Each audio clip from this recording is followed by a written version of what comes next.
Hello English learners, welcome back to the must class for learning English. अगर आप लोग भी फ्लुएंटली इंग्लिश बोलना चाहते हैं, लेकिन जब भी आप किससे इंग्लिश बोलना चाहते हो तो आपको कई सारी चीजें सोचनी पड़ती है सिर्फ सेंटेंसेस फॉर्म करने के लिए कि कौन सा टेंस लगेगा, कब की बात हो रही है, हेल्पिंग वर्ब कौन सा आएगा, सब्जेक्ट सिंगुलर है या प्लूरल है, या फिर वर्ब की कौन सी फॉर्म लगेगी। जब आप इंग्लिश बोलते हो तो आपके पास इतना सारा टाइम नहीं होता है ये सब कैलकुलेट करने का। तो इन सब चीजों के चक्कर में पड़े बिना भी आप लोग फ्लुएंटली बोलना चाहते हैं अगर, तो आपकी बहुत ज्यादा हेल्प करने वाले हैं सेंटेंस स्ट्रक्चर्स। अब सेंटेंस स्ट्रक्चर्स क्या होते हैं और सिर्फ एक सेंटेंस स्ट्रक्चर की हेल्प से आप कैसे हंड्रेड्स ऑफ सेंटेंसेस को बना सकते हो, यही आज की वीडियो में सीखने वाले हैं। So, if you want to be a fluent speaker, let me watching this video till the end to get the next benefit out of it. So, let's start the video.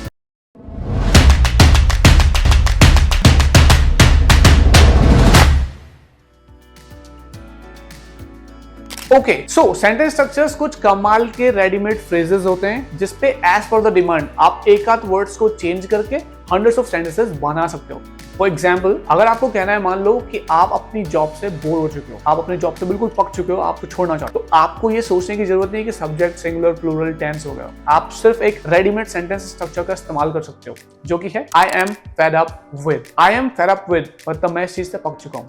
अब कौन सी चीज है जिससे आप पक चुके हो वो आप आगे लगा सकते हो। एग्जाम्पल के लिए, आई am fed up with this job, I am fed up with my job, या फिर मेरा जो ये पुराना बाबा आदम के जमाने का लैपटॉप है इससे मैं पक चुका हूं, तो I am fed up with this bog standard laptop, right. अब और सेंटेंस एग्जांपल्स देखते हैं। मैं इसके बहानों से और झूठ से परेशान हो चुका हूं। I am fed up with his excuses and constant lies. अगर पड़ोसी के घर से आने वाले शोर से मैं बिल्कुल परेशान हो चुका हूं। I am fed up with the noise coming from the neighbourhood, right. Okay, ये तो थी अगर आप किसी चीज से बोर हो चुके हो। अगर आप किसी चीज को करके बोर हो चुके हो तो आपको वहां पर आईएनजी फॉर्म, जैसे कि अगर मैं इस लैपटॉप को यूज करके परेशान हो चुका, I am fed up with using this laptop. I am fed up with eating pumpkins vegetable. कद्दू की सब्जी खा के मैं पक चुका हूँ, राइट। तो अगर कोई एक्शन लगाना हो तो आईएनजी फॉर्म में लगा सकते हो। आप इस sentence structure I am fed up with की जगह पे I am so done with इस स्ट्रक्चर का भी इस्तेमाल कर सकते हो। एग्जाम्पल सेंटेंसेस, ओके, मैं अपने मकान मालिक से जो कि बिल्कुल भी भरोसेमंद नहीं है, उनसे बिल्कुल पक चुका हूँ, उनसे बिल्कुल परेशान हो चुका हूँ और मैं छोड़ रहा हूँ। I am so done with this unreliable landlord and I am changing my room. Okay, he was so done with the negativity in his life and now he has join the gym. वो अपने जीवन की नकारात्मकता से बहुत परेशान हो गया था और अब उसने जिम ज्वाइन कर लिया है। आई नो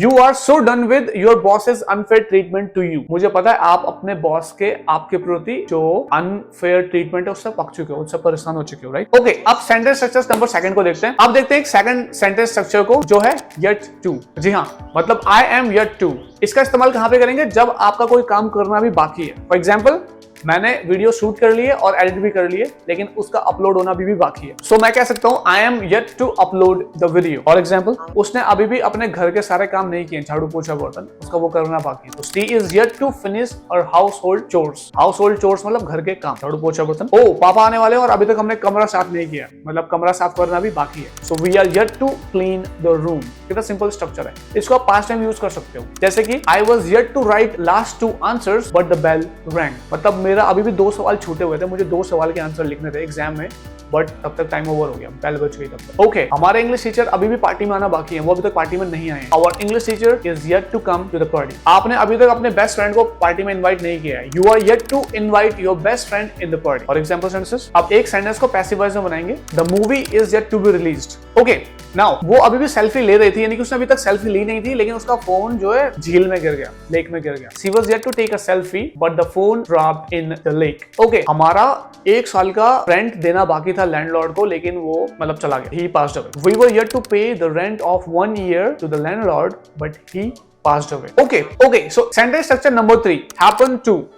वैसे मोस्टली इसे यूज करते हैं पास्ट के लिए, हैपेंड टू, बट इसे यूज करना कहां पे? जब कोई काम अनएक्सपेक्टेडली या फिर कोइंसिडेंटली हो जाए, बिना एक्सपेक्टेशंस के हो जाए, बिना प्लानिंग के हो जाए, तो वहां पर आप हैपेंड टू का इस्तेमाल करते हैं। एग्जाम्पल के लिए, आज मैं सुबह मॉर्निंग में मार्केट में था और मुझे अपना बचपन का दोस्त मिल गया। मतलब मैंने कोई प्लानिंग नहीं की थी कि मैं दोस्त से मिलूंगा, लेकिन वो मुझे मिल गया। So this morning I happened to meet my childhood friend at the grocery store. मतलब ग्रोसरी स्टोर में मेरी आज अपने बचपन के दोस्त से मुलाकात हो गई। Okay, he happened to come to my home and then he got to know that I was under the weather. मतलब उसका मेरे घर में आना हुआ और तब जाकर के उसको पता चला कि मेरी तबीयत खराब है। Okay, next example, उसको अपनी खोई हुई अंगूठी मिली भी तो कहाँ? डस्टबिन में। मतलब कि वो एक्सपेक्ट नहीं कर रही थी कि उसे डस्टबिन में मिलेगी, लेकिन मिल गई। So she happened happened to find her lost ring in the dustbin. Okay, my friend Dr. Ankit happened to be at my home last night when my grandfather got heart attack. Okay, जब मेरे best friend को पैसों की जरूरत थी तो मेरे पास fortunately उस समय रुपए थे, मतलब वैसे मेरे पास होते नहीं एग्जाम्पल के लिए।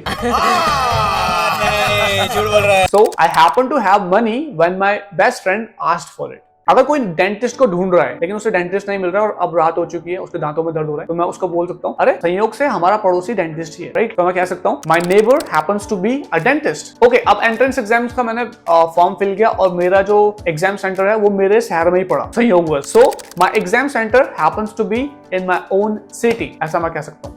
तो जो भी काम अनएक्सपेक्टेडली या कोइंसिडेंटली संयोगवश हो जाए तो आप हैपन टू का इस्तेमाल कर सकते हो। नेक्स्ट सेंटेंस स्ट्रक्चर की बात, ये भी एक छोटा सा बट कमाल का सेंटेंस स्ट्रक्चर है, गेट टू। इसका इस्तेमाल कहां पे करेंगे? जब भी आपको कुछ करने का मौका मिलता है, आपको एक सौभाग्य प्राप्त होता है, तो आप वहां पर गेट टू का इस्तेमाल करेंगे। एग्जाम्पल के लिए, जब भी मैं गांव जाता हूं तो मुझे ऑर्गेनिक फूड वेजिटेबल खाने को मिलता है। Whenever I go to my village, I get to eat some organic vegetables and food. जब भी मेरे चाचा मेरे घर पे आते हैं तो हमें बहुत मस्ती करने को मिलता है, बहुत सारा मजा करते हैं हम लोग। So whenever my uncle comes home, we get to have a lot of fun. अपने लास्ट स्पोर्ट्स टूर से मुझे बहुत कुछ सीखने को मिला। I got to learn a lot from my last sports tour.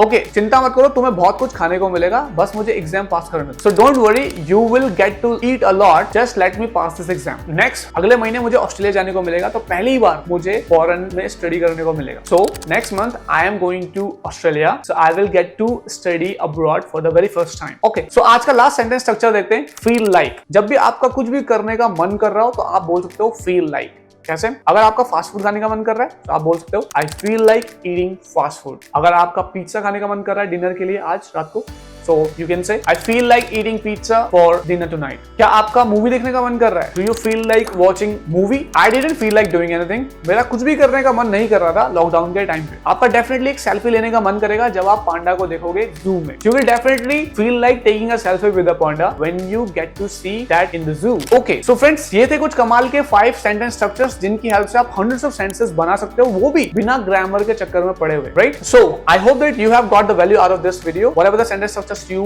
learned in this video, you can see it on your screen right now. You can take a screenshot of it, and if you like this video, please don't forget to share this video with your friends as well, so they can also learn English sitting at their home with the easy way. Alright friends, so thank you very much for watching this video. I really appreciate your time. I'll see you in the next video. Till the time, you take care of yours, keep practicing English, and bye for now. Cheerio.